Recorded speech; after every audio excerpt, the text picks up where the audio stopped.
I was 14 years old, and it was a beautiful Saturday. It was one of those days where it finally felt like spring was winning that tug of war with winter. The sun felt nice on your skin. You could smell fresh cut lawns in the air. And so my brother and I, we were on the back patch of our townhouse complex. We lived in this L-shaped townhouse complex. It was a low-rise, low-income area.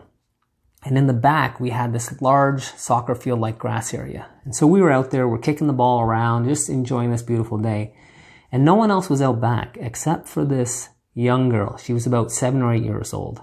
And she was off doing her own thing. But as time went on, she got closer and closer until I could finally make out her face. And she had these bright blue eyes poking out of these chubby little cheeks on her face.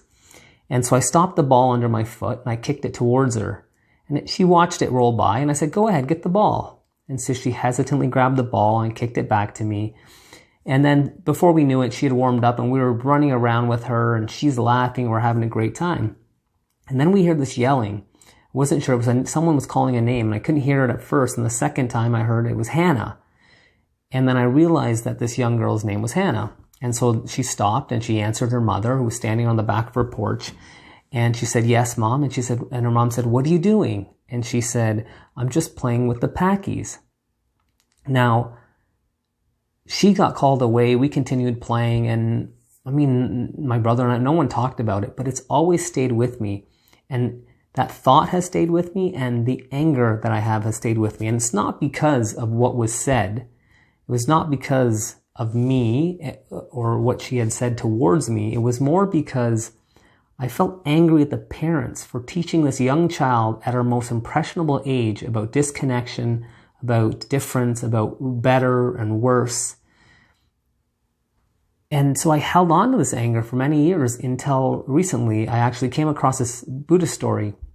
And the story, really quickly, is there's this young man walking down the road and another man throws a stone and hits him. And so the young man that gets hit goes to his Buddhist teacher and he's angry.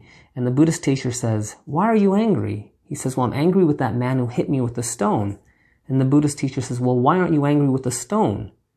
And the man says, "Well, I'm not angry with the stone because it's an inanimate object and it had no intention of hitting me. I'm angry at that man."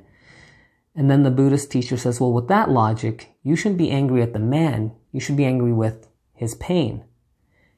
Wow. I mean, that really, really, really opened up my mind, especially to the situation.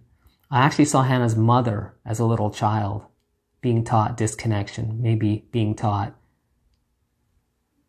better, worse. And I was able to see the world from her eyes, through her eyes for a little bit, and see that not everyone sees the world through my lens. It was quite an impactful story, and I think there's a lot of lessons in that story. But for me, the biggest lesson was coming from compassion and unconditional kindness, even in the face of insults, or even when someone throws a stone at you, can be very powerful. And so I've created a mantra that every time I leave the home now, I say this to myself. I said, today I'm going to come from unconditional kindness and compassion.